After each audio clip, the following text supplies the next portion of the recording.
What is the purpose of life? Why are we here? What is my path in life?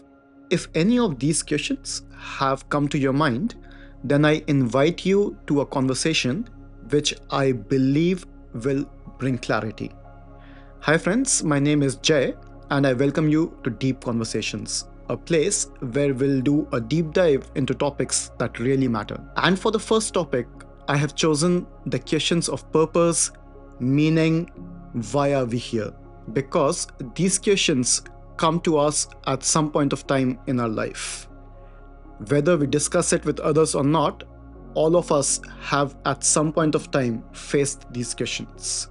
But before we go further, I want to give you a bit of backstory because these questions are also deeply personal and have shaped the last 10 years of my life. From around 18 to 33 years of age, I chased and kind of lived the Indian dream. Got into IIT, worked in strategy consulting, traveled to like 40 plus countries, basically chased money and success. And while every little success gave me a high, it didn't truly last.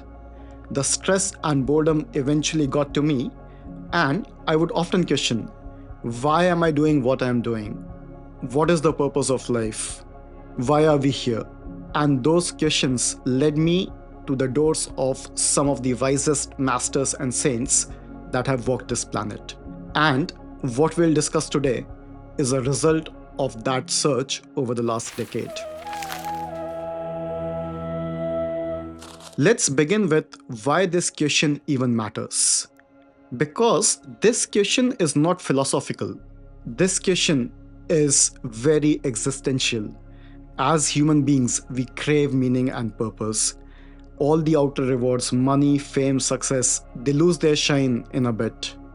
What truly drives long-term satisfaction is a life of purpose and meaning. That is why we love epics like Mahabharata and Game of Thrones. And to tell you how deeply this is rooted in the core of our being, many times people report higher satisfaction from life during war times, which by definition are times of crisis and are extremely bad. However, the struggle against a common enemy brings people together. A baker baking bread at 3 a.m. in the morning and distributing it for free, a person hosting 50 people in their house. These little acts of heroism give us meaning and purpose. And that is what we crave. Often, a life of purpose is more challenging physically and demands strong discipline, but even then, it is more mentally satisfying. That is why we also love a hero's journey. So if this question has come to your mind, know that it is the right question to ask, because otherwise we might waste what is an incredible opportunity to be born as a human being. This search led me to a profound realization that our life purpose has two layers, what we will call macro and micro. Our micro mission is the path unique to us, the path that only we must follow individually. That is what in the Bhagavad Gita is called Swa-Dharma. The macro mission is common to all of us. We might be unique individually, however, we all share the same challenges of being a human being and the same fate. That is why there must be a purpose which is common to all of us as human beings. As we do a deep dive into these two, we will realize that one feeds into the other. When you walk your individual path well, you're also fulfilling your overall destiny as a human being. Or the other way around, if you understand the ultimate purpose of life and walk that path, then your day-to-day, your individual life will also start aligning in the right direction. Let's do a deep dive into both. Let's start with macro, because once we understand the overall objective of life, then the micro is easy to align. As human beings, we find ourselves in a strange situation. We are the most intelligent species on Earth. We've added so much to the creation compared to what we found, but still, we cannot solve our basic challenges.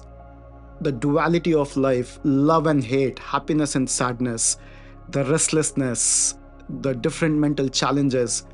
and the ultimate question that forces us to seek answers, the awareness of our own mortality. If you ask this question to any master, any saint, or a mystic, they would tell you the only real purpose of life is to find the truth of our existence, is to find the truth of our individual existence and this universe. To ask questions till we find answers to all of them. And that is the path of self-realization.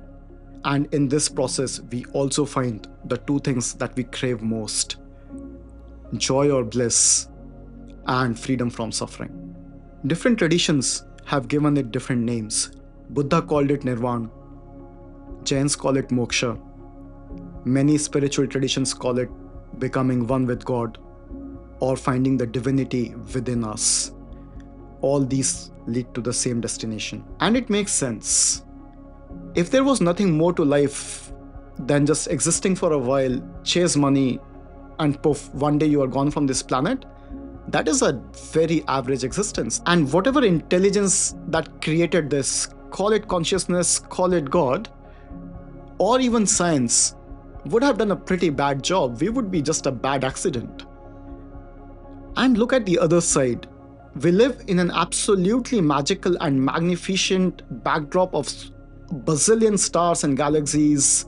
We are flying on a gigantic ball in space, rotating and revolving in perfect sync with two other giant balls in sun and moon, and all the processes working in perfect sync. And still, we have such basic human challenges that we cannot solve. There must be more to it. And that is why this path of self-realization, to find who we truly are, to find our oneness with this universe, to solve all problems, to solve all suffering, to find bliss, is the ultimate objective of life. And the funny thing is, knowingly or unknowingly, consciously or unconsciously, we are all walking towards that same destination. And in Ram Dass's words, we are walking each other home. Now with this foundation, let's move into micro mission. A mission that only you must follow, a path specific to your incarnation. Let's begin this by understanding how unique each one of us is. If God wanted 3 Buddhas, he would have created 3 Buddhas, but he created 1 Buddha, 1 you, 1 me. So each incarnation is very unique and very precious. We must find out what our individual path is. The Bhagavad Gita, for example, is a manual on self-realization, but core to it is the individual path that Arjun must follow, his own Swa-Dharma. Now, let's look at how do we find that path, especially with respect to the work that we do. There is a Japanese concept called Ikigai, which comes quite close to it.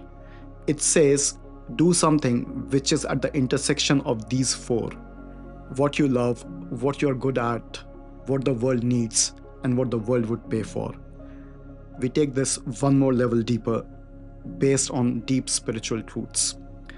The best way to understand this world is to see it as a divine play, as the play created by the creator, intelligence, or God.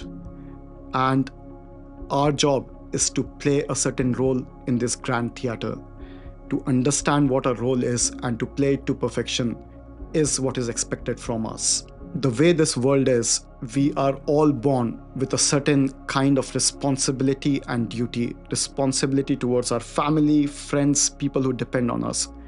So we begin with that. We see our surroundings and see what is our duty, who depends on us, what can we do to improve the life of ourselves and people around us. Then we add a layer of joy and bliss to it. Instinctively, we'd all like to be happy and have fun. We need to look at things which bring us real joy. What is that we absolutely love? What is something that feels play to us but could be work for others? What are our unique gifts that we can share with this world? I once heard someone from ISKCON say, I'm here for the service and pleasure of Krishna. But where is Krishna? Krishna is in every being, in all of us. So any work done with the intent of service for this world and with the intent of creating joy and bliss would definitely lead to great output. I hope this conversation was useful and be a thought partner for you as you find your own path in life. I'd love to know your thoughts on this, and if you have any questions, let me know in the comments. I would try to answer each and every one of them. Thank you, and see you in the next Deep Conversations.